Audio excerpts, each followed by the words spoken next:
cette émission, nous la présentons spécialement pour commémorer la date du 24 avril 90, qui est une date référentielle, sinon en tout cas pour la marche politique de notre pays.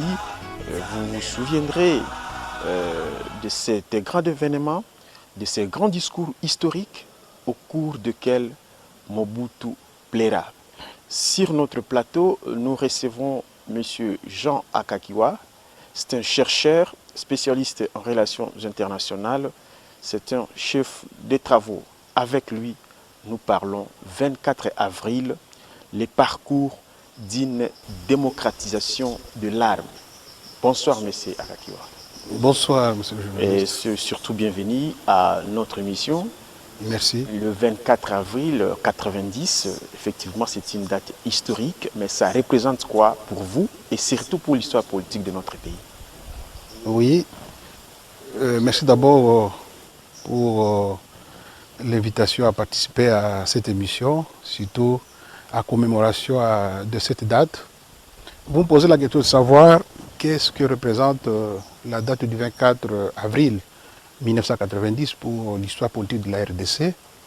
C'est vrai, c'est une date importante parce que moi je peux la considérer comme c'est les jours où la date, disons le jour où nous avons ouvert finalement la porte de la démocratisation dans notre pays.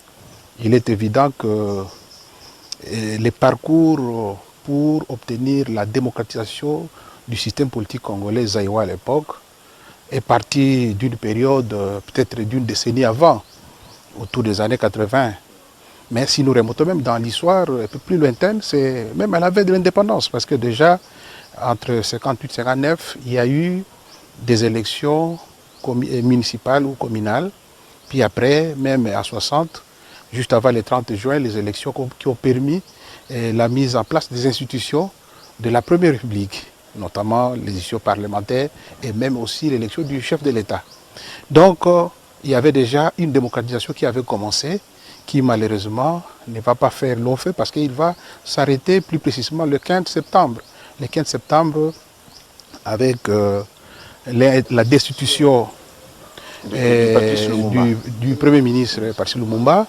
Évidemment, l'acte était un acte qui visait les deux, mais au fond, on a compris que finalement, il ne visait que le Premier ministre parce que le président Kasavubu a dû continuer jusqu'au coup d'État qui est intervenu à 65.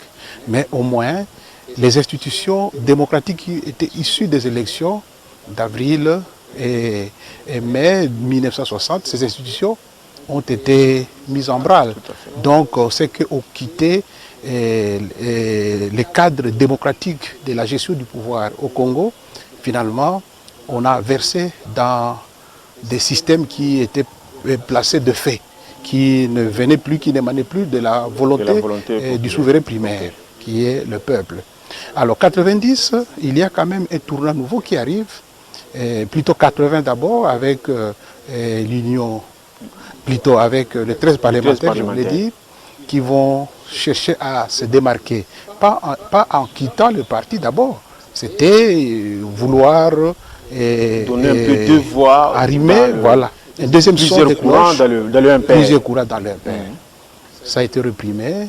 Finalement, vers les années 85-86, il y a eu des répressions. Vous vous souviendrez, Pont Kasavubu, les arrestations, les déportations ou des relégations des leaders comme Kibasa, depuis 80, je crois, 80-81, au Katanga, juste à côté de l'aéroport de Luano, il était détenu là-bas. Il y a Etienne Tshisekedi qui est relégué dans son village de Kabiakamwanga, bien d'autres personnes.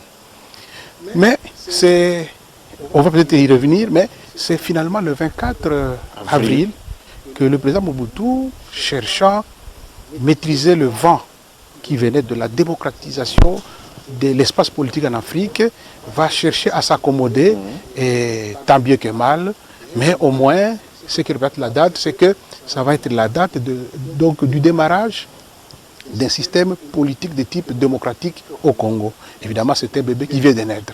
Mais M. Akakiwa, pourquoi Mobutu avait-il pleuré? Parce que au cours de son discours, lorsqu'il a prononcé cette phrase que d'aucuns pensent que c'est la phrase assassine ou l'erreur, la plus grave erreur qu'aura commis Mobutu, quand il prononce je décide de prendre congé du impère pour qu'il se choisisse d'un nouveau. Il s'est limité là, oui, oui. Il a pleuré. Oui, qu'est-ce qu'il a fait? Que représente le larme de Mobutu? Bon, on peut en donner plusieurs lectures. Évidemment, nous ne saurons jamais ce que lui-même a senti des forts intérieurs. Nous pouvons lire ça à travers les comportements, à travers les contextes. Contexte politique, d'abord, l'homme. Vous savez, l'homme, Mobutu, fit un homme politique, un téméraire politique. Un homme qui avait une grande vision des choses et il se voyait un chef inamovible. Et un chef qui allait peut-être mourir au pouvoir au Congo. Mais il se rend compte que il y a des pressions qui ne dépendent pas de lui, qui l'obligent à s'incliner. Il y a d'abord sur le plan d'homme. Cela peut aussi peser sur lui. Mais deuxièmement, sur le plan aussi institutionnel. Il savait que l'Impère, c'était le parti que lui-même a érigé de toutes pièces, avec une vision tout à fait sui generis, qu'il voulait donner à un système politique zaïrois congolais, au Zaïre ou en République démocratique du Congo. Finalement, tout ce que lui, il a élaboré par un coup de baguette magique, tout cela va s'effondrer. Alors là aussi, on peut croire peut-être que c'est ce que l'a aussi piqué à outre mesure, à ne pas savoir maîtriser donc son émotion au moment où il citait sa célèbre phrase-là. Mais on peut aussi dire, du point de vue maintenant juridique, du point de vue constitutionnel, Mobutu peut-être savait aussi bien que le fait qu'il quittait la tête du Impère, il quittait aussi la tête de la République, parce que la disposition constitutionnelle était claire. La disposition constitutionnelle était que est élu président de la République le président du Impère. Ce qui verrouillait la candidature pour d'autres personnes que celui qui était le président du Impère, parce qu'en réalité, lorsque nous allions pour élire les présidents, on n'allait pas élire les présidents, on allait élire le président du Impère qui est d'office automatiquement, il était président de la République. Alors peut-être Mobutu se disait aussi que, est-ce que dans la salle, le public ne va pas réagir en me rappelant sur la piste constitutionnelle pour dire, autant que maintenant, de vous-même, vous quittez l'Impère, ça signifie avec son corollaire, vous abandonnez la présidence de la République.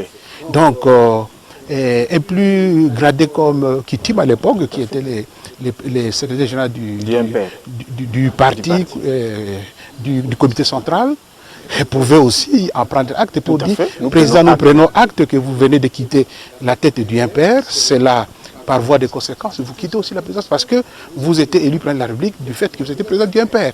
Peut-être qu'il pouvait aussi avoir pensé à cet élément que dans la salle, bon, je sais que peut-être il a pris aussi des dispositions. Oui. Donc voilà un peu des interprétations qu'on peut faire, mais au moins, on a compris qu'il y a eu une charge émotionnelle qui a pesé sur lui pour effacer tout ce que lui-même avait érigé. Donc il était conscient que la suite des événements risquait de ne plus dépendre de sa personne, de lui. Et on a vu que dans la suite, il a tenté, tant bien que mal, à vouloir récupérer la situation, mais la situation devenait davantage de plus en plus insaisissable. Mais malgré ça, malgré son retrait du parti, mais tous ces leaders-là, ou ces collaborateurs, le suppléaient à revenir. Ils craignaient aussi, ils n'ont pas perçu cet aspect constitutionnel des choses pour qu'ils prennent effectivement acte, comme vous l'avez dit, et que Mobutu soit déchu de fait et de droit aussi. Bon, nous étions d'abord dans un régime autoritaire, autocratique, pour ne pas prendre l'expression simple, dans une dictature. Nous étions dans un système qui était centralisé à outrance à travers la personne personnelle du chef de l'État, donc de Mobutu. Alors tout ça, ce sont des éléments qui ont peut-être pesé. Lorsqu'un système se met en place, sur quoi un système politique, il y a des ramifications qui vont très loin. Alors dans le cadre de la ramification, mais tout le monde sait que pour que je puisse préserver ma petite portion des postes de pouvoir, là où je suis dans un conflit quelque part, il faut que le système existe, parce que je dépends du système, par le principe de ramification. Donc comme un maillot dans une chaîne, un chaîneau d'une chaîne. Alors, d'autant il faut lutter pour que le système se maintienne, parce qu'au même moment que le système se maintient, au même moment aussi, chaque maillot dans la chaîne se maintient. Peut-être que dans ce cadre-là, chacun commençait maintenant à se dire, mais président, vous nous voyez que vous avez commis peut-être une erreur. Il ne fallait pas. Ça c'est un. De deux. On peut aussi se dire que, certainement, l'entourage du président n'était pas préparé à cette mutation politique et qui était grave et aussi très profonde, d'une conséquence qui remettait en branle même le système en soi. Alors peut-être que tout cela, par le fait que le pire n'était pas arrivé, maintenant, comme j'ai dit, les ramifications commençaient maintenant à se reconstruire pour redéfinir une nouvelle stratégie du maintien du système.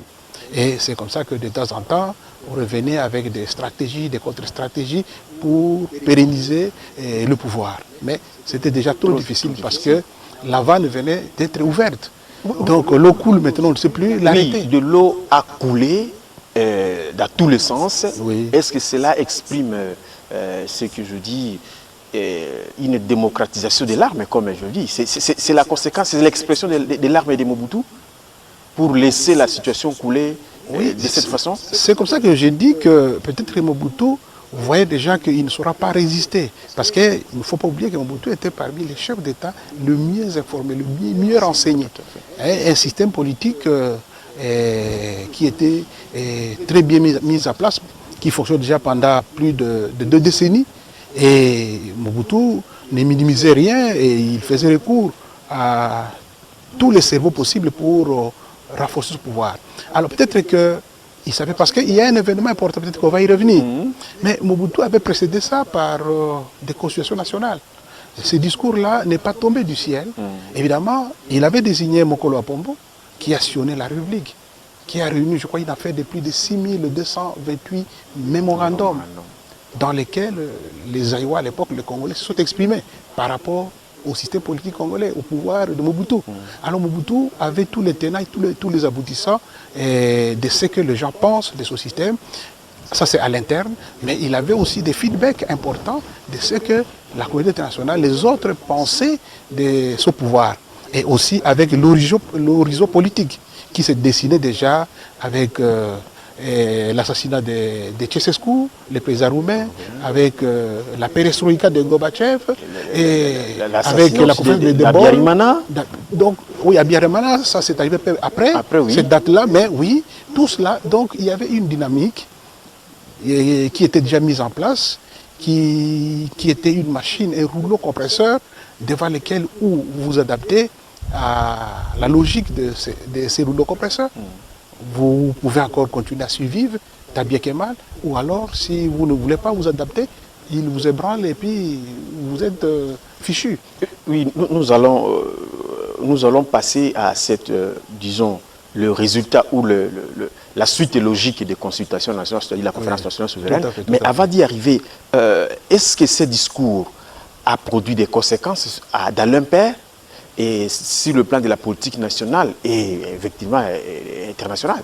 Oui, les discours qui étaient le fruit de cette cogitation des mémorandums a produit un impact important. Je peux même dire a transformé la cosmogonie politique congolaise ou zaïroise de l'époque. Parce que c'est à partir de ces jours-là, depuis plus de 2 décennies et demie, on était dans un système monolithique.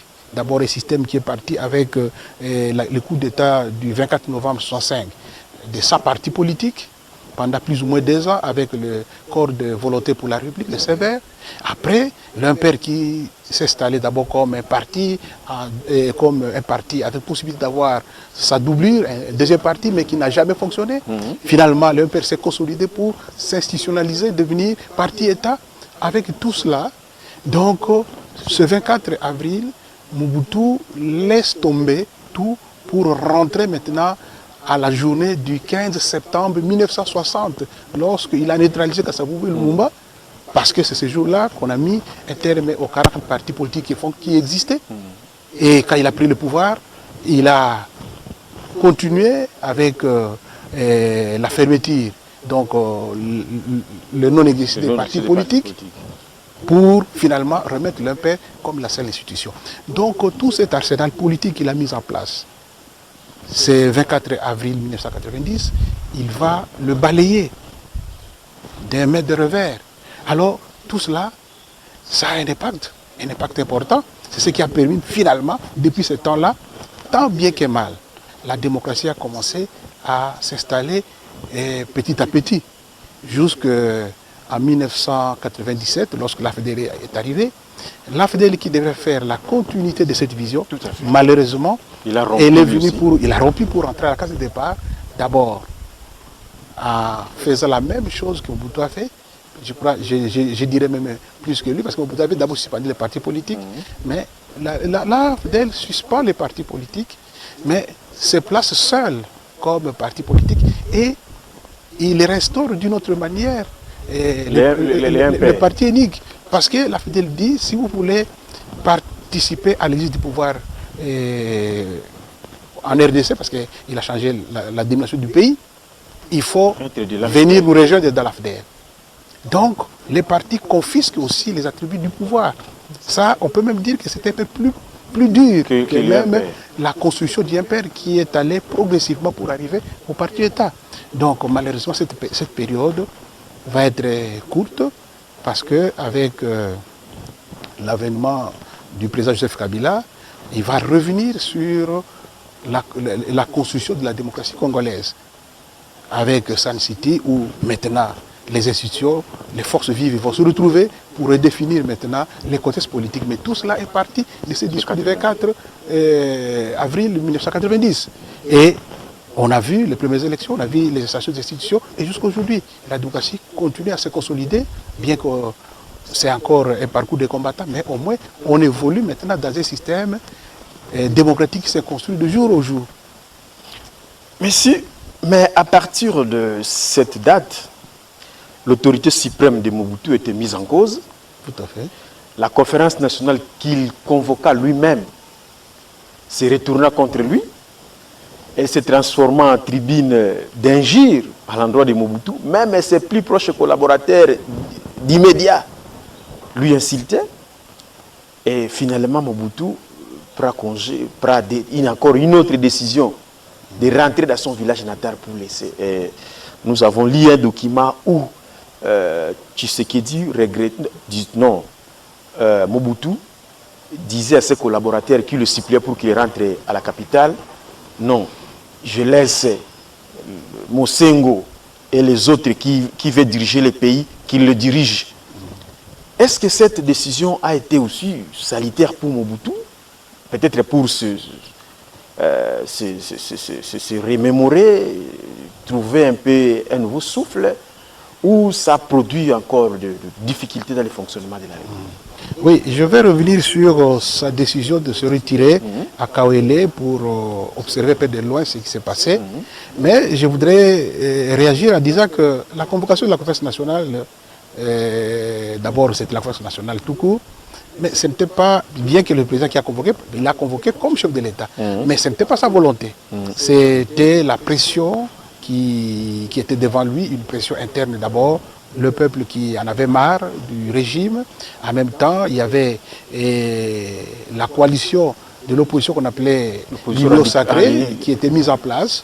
Donc, ils ont exprimé de manière un peu plus ou moins fidèle les attentes du peuple pour l'obliger à faire cette conférence nationale. Mais Mobutu n'était pas pour la version de la conférence nationale. C'est comme ça que, cherchant à maîtriser toujours la direction des choses, lui va proposer la conférence constitutionnelle. Et les débats étaient là, parce que par la conférence constitutionnelle, il était question qu'un certain nombre de personnes se retrouvent avec un seul sujet, la Constitution. Et élaborer une nouvelle Constitution pour la République qui reflèterait les préoccupations profondes, n'est-ce pas, des Congolais. Mais pour les autres, c'est-à-dire l'opposition, notamment l'Union sacrée, et le peuple derrière, il fallait d'abord faire l'autopsie de la situation, comme on disait, éventrer le bois pour savoir qui a fait quoi et comment on est arrivé à la situation. Alors, ce sont ces deux conférences qui vont d'abord à préliminaire se mettre à duel jusqu'à ce que, finalement, par la force des choses, Mobutu accepte qu'il y ait une conférence nationale. La conférence s'ouvre. Mais en fin de compte, la conférence va s'autoproclamer une conférence souveraine. La souveraineté de la conférence, c'était par rapport, finalement, à la finalité de la conférence. Lorsque la conférence va se clôturer, qui va exécuter les décisions qui vont être prises par la conférence? Parce qu'elle est déjà souveraine. Alors, parce que, à toute logique, il y a un chef de l'État qui est là, c'est Mobutu, qui représente l'ancien système pour lequel on ne fait plus confiance. Alors, la conférence a résolu mieux de se dire il faut qu'elle-même exécute, n'est-ce pas, ses décisions. C'est à cela que le débat sur la souveraineté de la conférence nationale va s'installer pour se démarquer, pour obliger Mobutu de ne pas être le point d'exécution, le point focal d'exécution, donc sinon, il le ferait des résolutions de la conférence. Alors, la décision de se retirer de Kaoué. Oui, la décision de se retirer, on peut dire que ce n'était pas une bonne décision d'emblée. Mais pourquoi cette décision? Je crois que Mobutu, je disais que c'était un chef qui était suffisamment informé. Mais de ces informations, certainement, il avait déjà vu dans le firmament comment ce régime était en train de dégringoler jusqu'à disparaître. Donc, un régime à décadence, il le voyait. Et aussi, vous allez vous rappeler que pendant qu'il se retire de la capitale, il est en retrait, en aparté, pour voir les autres. Donc il a boudé les résultats de la conférence nationale, il veut le voir comment ils vont se faire. Mais en même temps aussi, il y avait aussi d'autres pressions extérieures devant lui, parce que le monde occidental commençait maintenant à lui proposer une voie de sortie noble qui était d'aller en exil. Il lui a été proposé l'exil au Brésil, dans beaucoup de pays, avec 150 personnes de son choix, etc. Mais Mobutu n'était pas chaud pour cette formule. Bref, il n'en voulait pas.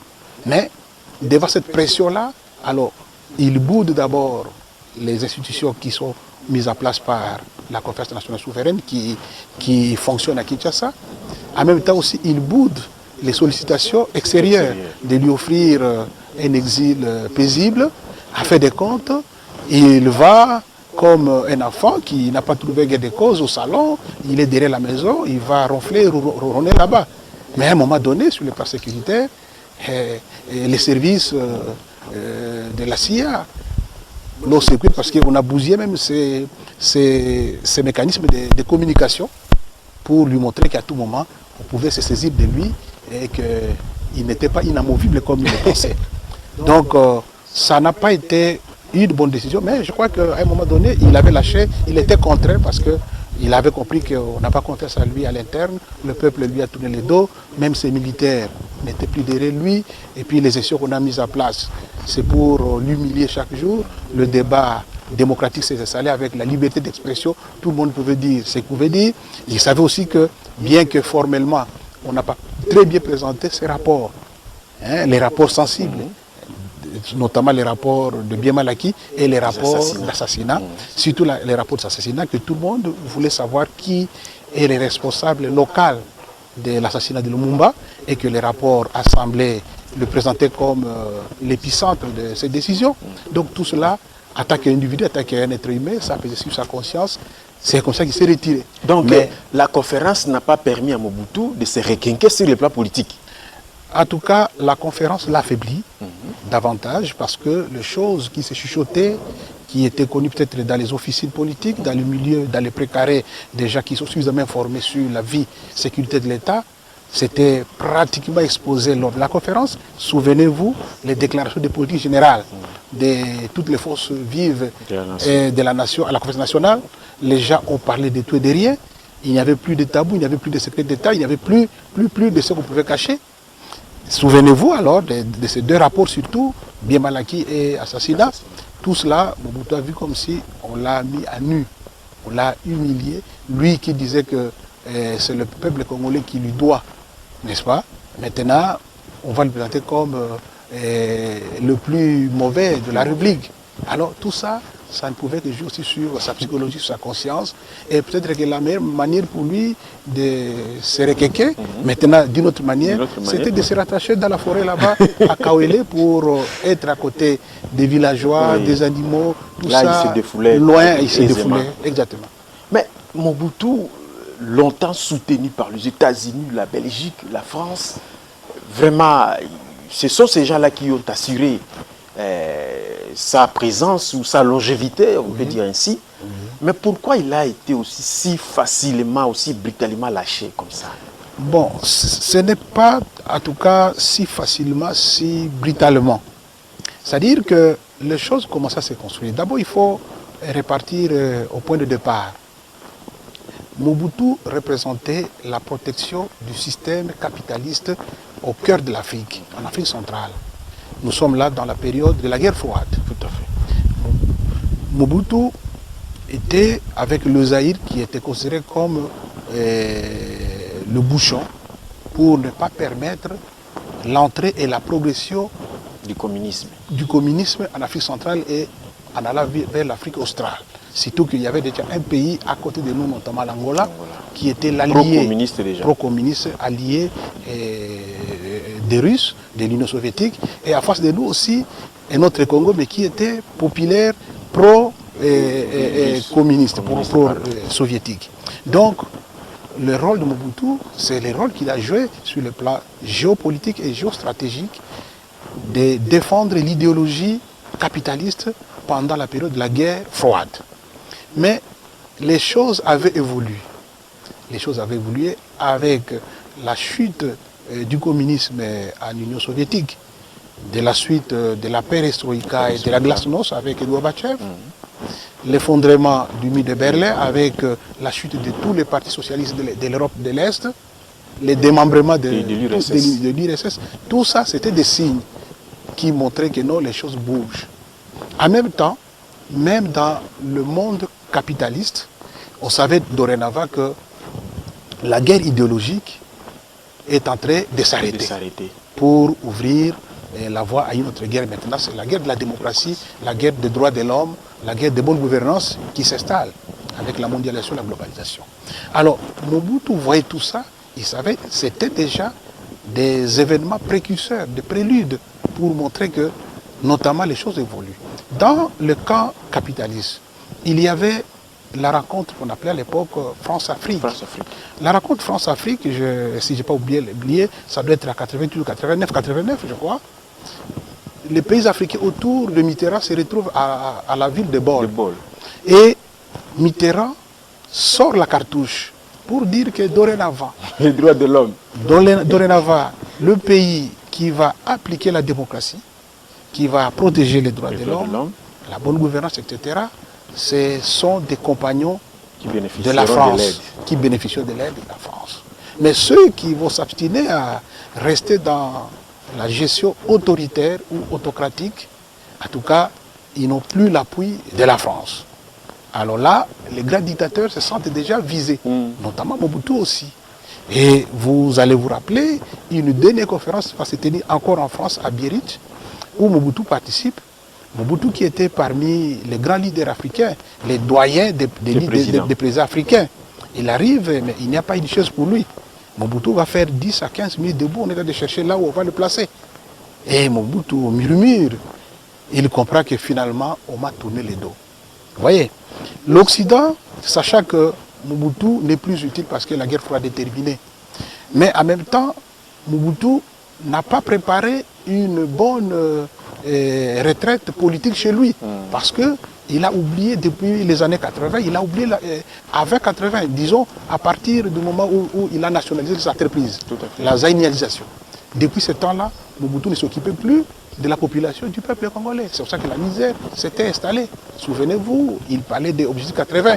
Les Zaïre devaient être la première, la deuxième. Septennat de social, oui, qui n'a jamais eu lieu. Troisième place, on disait NON, Tokundi Mayangote. Donc, les Congo, ou Zaïre de l'époque, devraient être la première puissance africaine ou la deuxième. Mais tout cela n'a pas été réalisé. C'est la retraite qu'il devrait préparer. Comme le Bourguiba préparait en Tunisie. Il quitte le pouvoir, mais il a laissé pays. Tout le monde salue son mémoire. Mais c'est ce que Mobutu n'a pas fait. Alors, c'est devant cette situation qu'il se retrouve. Il voit à l'extérieur, on le minimise même, il y a le feu qui brûle contre lui. Le peuple qui devait le soutenir, c'est le même peuple qui dit « Vous n'avez pas fait grand-chose pour nous ». Alors, devant cette évidence, il était pris contre, comme on dit, il était pris dans son propre piège. Oui, merci. Vous avez peut-être anticipé un petit élément. Les Zaïre de Mobutu étaient considérés, ou on peut dire encore, est considéré, je ne sais pas si on est toujours dans l'actualité, Oui. comme un pilier de stabilité et de développement en Afrique. Est-ce que les donnes ont changé depuis le départ de Mobutu, mais depuis qu'on a tourné le dos à Mobutu, ou il n'y a plus une politique capable de redonner encore cette, je dirais, cette confiance ou cette vision de piliers de stabilité et de développement en Afrique? Oui. Mobutu, donc le Zaïre de Mobutu a été un régime, comme je venais de dire, sous le régime de la guerre froide. Donc, pendant la période de la guerre froide, et le régime Mobutu, c'était les modèles de régime pro-américain montés de toutes pièces en Afrique pour la protection des intérêts idéologiques et stratégiques du monde occidental. En Afrique, c'était le Zaïre. En Amérique latine, c'était le Chili de Pinochet. Et nous pouvons, dans une certaine mesure, considérer pour l'Asie, c'était le régime de la Corée, mais là, c'était plus sur une autre approche. Alors, c'est comme ça que pour le monde occidental, le Zaïre exprimait ou défendait leurs intérêts et il avait bénéficié de tout l'appui. Mobutu a été récupéré de la veille de l'indépendance, lors de la table ronde de Bruxelles. D'abord, en février, la table ronde politique.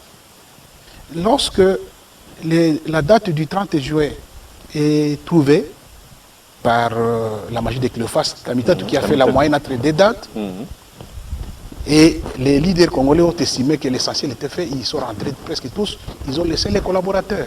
Mobutu, qui était dans l'entourage, dans la suite du Premier ministre Lumumba, parce qu'il a travaillé avec lui, il était même, je crois, comme son particulier. Mobutu est parmi ceux qui étaient restés pour la deuxième conférence qui a eu lieu au mois d'avril, la conférence économique, qui était la conférence la plus importante, mais les Congolais, les décideurs l'ont négligé. C'est pour ça que vous avez vu qu'on a affaibli économiquement le pays, parce que ceux qui étaient restés n'avaient pas beaucoup de capacité pour prendre des décisions. Alors Mobutu était resté, mais il était déjà déniché à partir de cette période-là, et il était déjà recruté dans le service de la CIA, et il pensait qu'il était préparé. Même l'acte qu'il a posé le 15 septembre 1960, en neutralisant les deux présidents, le président de la République et le Premier ministre, il a jaugé pour voir comment les choses allaient passer. En principe, c'est ce jour-là qu'il pouvait prendre le pouvoir, faire le coup d'État. Mais il l'a fait à solo, il a placé d'abord les commissaires généraux, les étudiants de l'Ovanium pendant un mois, et puis après il retourne le pouvoir à Iléo et les autres, jusqu'à ce qu'à 65, qu'il va finalement prendre effectivement le pouvoir. Donc, c'est de cette manière-là que le pays était considéré qui reflétait les intérêts du monde occidental. Alors, est-ce que cet intérêt existe jusqu'à aujourd'hui? C'est ça. Mais cet intérêt s'est infiltré avec la période de la démocratisation, de l'inadaptation de Mobutu à récupérer la situation dans le sens voulu du monde occidental. Je vous ai dit, on lui a proposé des voies de sortie paisibles, il n'a pas voulu, jusqu'à ce qu'il a poussé les autres à une méthode forte. C'était la guerre de libération avec l'AFDEL pour le faire partir. Mais l'AFDEL est arrivé, l'AFDEL qui a été récupéré par le monde occidental pour être placé au pouvoir, arrivé, il va sortir un décor contraire. C'est-à-dire, le monde occidental, les Américains, il faut dire, nous nous sommes trompés. On croyait qu'il était devenu... il s'était revisé de ses visions lumumbistes des 60, 64. Alors, c'était une erreur. Et la suite, vous avez vu, on a éliminé le président Laurent Désiré Kabila. Et comme l'Occident opère pour le cas de la RDC, de cette méthode-là, ouvrir une crise, affaiblir le pays et déplacer la zone d'influence.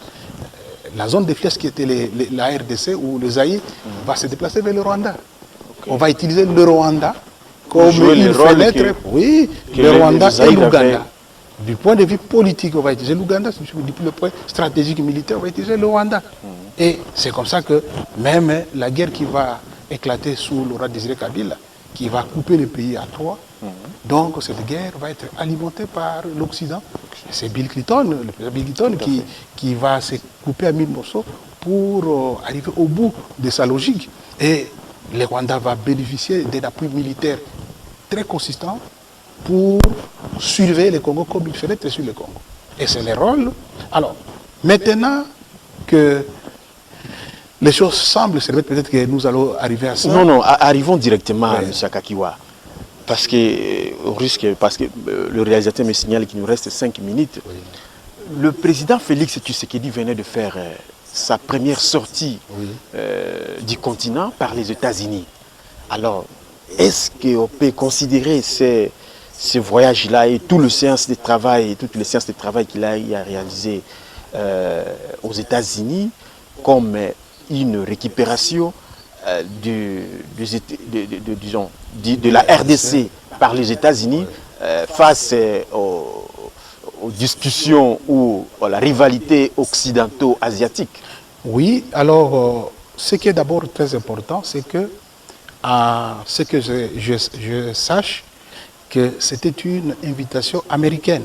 Donc, c'est que ce sont les États-Unis qui ont présenté l'intérêt de pouvoir collaborer avec le Congo, avec l'avènement de l'actuel président Félix Tshisekedi.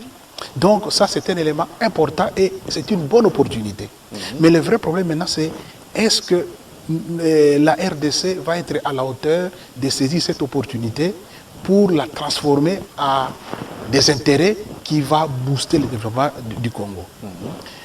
Vous avez dit tantôt, il ne reste que 5 minutes, mais on ne peut pas aborder ça dans le cadre de cette émission. J'ai fait une réflexion, j'ai même envoyé ça à la hiérarchie de la République. J'ai intitulé ça « Comment libérer la République démocratique du Congo des engagements internationaux conclus depuis 1885 lors de la conférence de Berlin ». J'ai fait une réflexion comme ça. C'est très très important parce que les gens gouvernent, entre guillemets, ou bien ils viennent, disent ils gouvernent sur le Congo, mais en réalité ils ne connaissent pas sur quel pays ils gouvernent. Donc parfois ils gouvernent dans le vide, dans un coquille vide. Donc le problème c'est qu'il va falloir maintenant que les intelligences stratégiques se mettent en place pour bénéficier de cette opportunité, pour requalifier nos relations d'abord avec les États-Unis. Pourquoi d'abord avec les États-Unis? Parce que ça, on ne va pas aborder ça, mais j'ai fait une petite référence. Parce que ce qui est devenu République démocratique du Congo aujourd'hui, en 1884, plus précisément le 24 avril, donc, non, le 22 avril. Le 22 avril, lors de la donc, première... deux jours avant les discours de Mobutu. Peut-être Mobutu a fait allusion à ça. Donc, le 22 avril, les États-Unis ont été les premiers à reconnaître l'Association internationale du Congo comme un État, qui est le précurseur, qui est une structure précurseur pour la création de l'État indépendant du Congo, qui est devenu aujourd'hui la République démocratique du Congo, en passant par la République du Zaïre, l'État colonial belge, etc. Donc, ce sont les États-Unis qui ont influencé les autres puissances, les 14 puissances qui se sont retrouvées à la conférence de Berlin, pour reconnaître de manière synalagmatique chacune des puissances a reconnu l'AIC comme un État. Donc, nous avons intérêt à commencer à reconstruire notre rapport, nos relations diplomatiques avec les États-Unis, parce que les mêmes États-Unis sont capables d'influencer le reste des États pour nous accompagner. L'accompagnement, c'est quoi? Nous avons des choses à réclamer dans le cadre de ces engagements internationaux. Ah bon? On ne voit que l'aspect négatif, mais il y a l'aspect positif pour nous, mais nous n'avons jamais bénéficié de ça. Il y a l'acte général de conférence de Berlin institue 4 objectifs de la mission qu'on avait édicté, qui constituent donc le corpus de ces engagements-là. 2, ce sont des droits pour les puissances. Les 2 autres, qui sont des obligations pour les puissances, mais ce sont des droits pour nous, les Congolais. C'est quoi? Il fallait mettre un terme à la traite négrière ou à l'esclavagisme. Ça a été fait. Mais le deuxième, le plus important, n'a jamais été fait. C'est-à-dire, c'était améliorer les conditions de vie matérielles, non, d'abord morales et matérielles des indigènes, c'est-à-dire des Congolais. Ça, on n'a jamais fait. L'article 2 de la charte. Tout à fait. Je crois si je m'abuse pas, tout à fait. L'article 2 de la charte coloniale. Tout à fait, c'est parmi les objectifs. Cet objectif-là, il est fondamental. On n'a jamais appliqué. C'est le moment que la République démocratique du Congo devrait réclamer, à travers ce que moi j'ai proposé, une revisitation de l'acte de Berlin à ce qui concerne le Congo. Donc, dans ce cadre-là, faire comprendre que pendant plus d'une décennie à peu près, les puissances ont tiré la couverture de leur côté, mais ils n'ont pas répondu à leurs obligations. Ça, c'est un. De deux, pendant plus de 5 décennies, depuis l'institution de la guerre froide, après l'indépendance chez nous, nous avons servi d'intérêt, des bastions d'intérêt de ces puissances occidentaux, plutôt de ces puissances occidentales, dans le cadre de la guerre froide. Mais qu'est-ce que nous avons gagné comme dividende? Nous devons réclamer.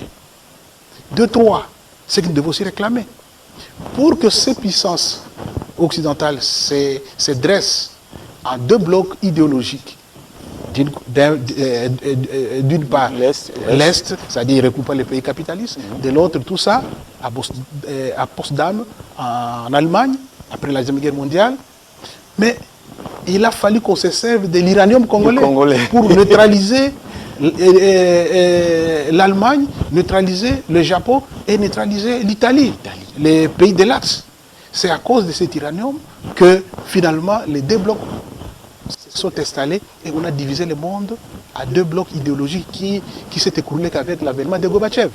Donc tout ça, le Congo devrait et doit réclamer une position, une place. Mais cette réclamation, c'est quel type de réclamation? C'est de faire justement ce que la Corée du Sud a fait avec les Américains. La première puissance. Jusqu'à maintenant, personne ne peut défier les Américains.